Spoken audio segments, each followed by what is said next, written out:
Well, hey guys. It's been a while. Good news. My self-destruction has been postponed and I decided to draw again. Today I bring this commission I made recently. I have been stealing art secrets from other people and applying it to my art. So this is also sort of a step-by-step reference for my future self in case I stop drawing again. I will let you guys know about the tools and brushes I use, and try to explain why I make certain decisions along the way as clearly as I can. But beware. I only do art as a hobby, so my art process might be flawed. Anyway, let's go. When it comes to sketching, I have found that being outside really helps me get stuff done. The Samsung Tab S6 Lite comes in with a pretty good pen that can get the job done. It's lightweight and works with IBIS paint, but I wasn't a very big fan of it, so I pair my tablet with a Wacom Intuos Mini with Bluetooth. This combo is good for sketching on the go. However, I have seen reviews that the screenless Wacom tablets sometimes inflate due to a problem with the battery inside of it. While I have not had this issue, it may be something to look into. And it is not compatible with most Apple phones, so make sure to find out if it is compatible with your device before buying. In IBIS Paint, I like to start my sketching with the watercolor pencil. This step is just to draw a general idea and shapes. Most times my sketch and my final piece can end up slightly different. I then use Paintbrush 2 to go over the sketch and define shapes clearly.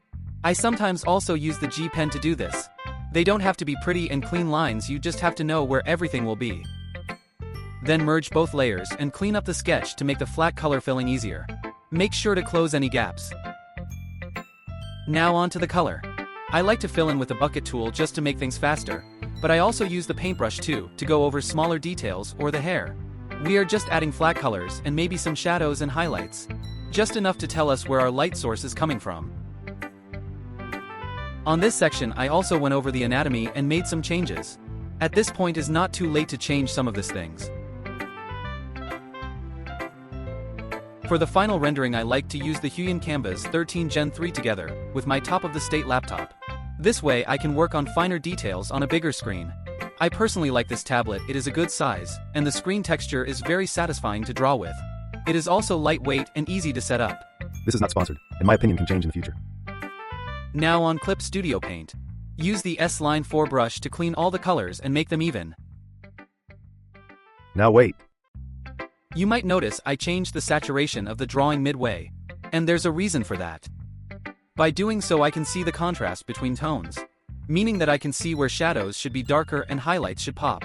This also helps with redefining shapes like hair and clothes. Now with this information we can add darker shadows and outline details in the clothes. I also go over with the G Pen to create the illusion that I know how to do line art. I added this orange contour. It makes the skin look more alive than just flat colors. And I also added shadows to the hair to make the strands look layered and give it body. It's a nice trick if you don't want to draw separated strands of hair. I keep on fixing the colors and going over the line art. We can also add small details like bottom lashes, makeup and highlights to the face and hair. I added a darker pink to the hair to create a sort of transition with the colors, and an actual highlight color to show the light source. With the same light direction now, I can add the white into the clothes and headpiece. I also went over the shadows in the clothes to make them more textured. Lastly, I went over the face just to fix some things like the mouth and eyelashes, add highlights to the eyes and skin, and to fix the position of the legs. Now I can compare the tones one last time, just to make sure that everything is readable and stands out. And with that I am done with this piece. It feels good to get back into art and finding new ways to approach it.